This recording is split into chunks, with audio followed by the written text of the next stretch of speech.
I've I've been trying to find the time.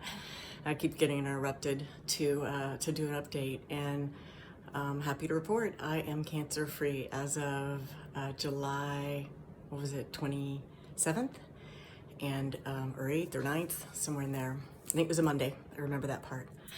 Um, Super great news, and I feel like I can't even really process um, how good that feels, because it is more like, I think my husband and I were talking about, it feels like we were in a slow motion 7 month long triaging a huge 25 car pileup. Like we were in this big intersection with mangled metal and injured bodies, and everybody trying to figure out how to take care of and save the people that we could.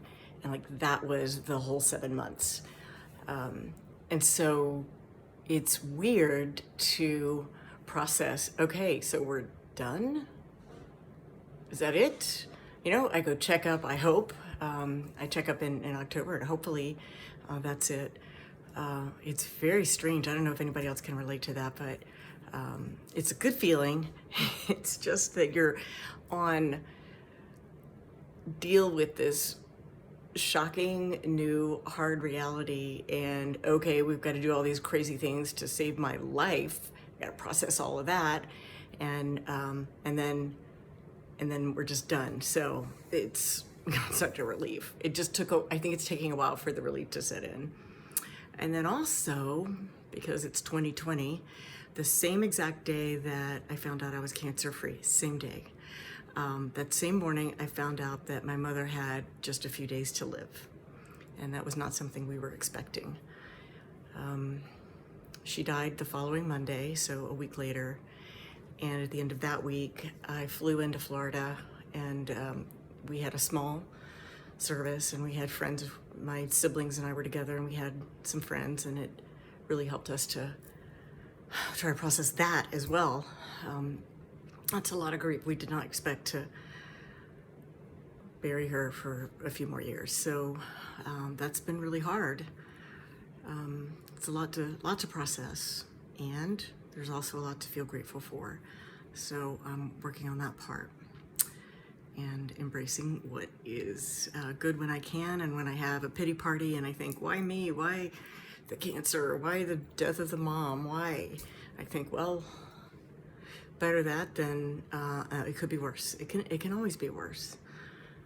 So try to stay positive. And then a good friend of mine got a cancer diagnosis as well, and that's sad and upsetting. So I sent her my wig, my cap with the blonde hair. She had the same color blonde hair, so it's good for her to have access to it, but I'm sorry she needs it. But it feels good to give it to somebody who can use it. Okay, so in lighter note, see the hair? It's growing back. Look at that. Yeah. It was coming in very silver. And curly, which is weird, but I've heard that before too. So I don't know if you can tell, but it's sort of curly.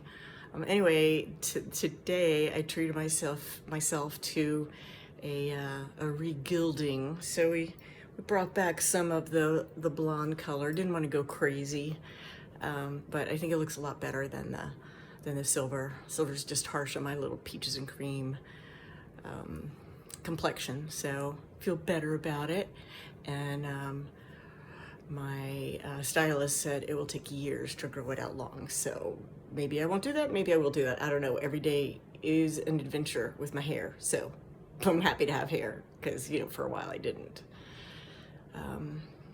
So that's it. A lot has happened, a lot to feel grateful for, a lot to mourn, and prayers for my friend who is battling her own version of cancer out in the way west, the Northwest.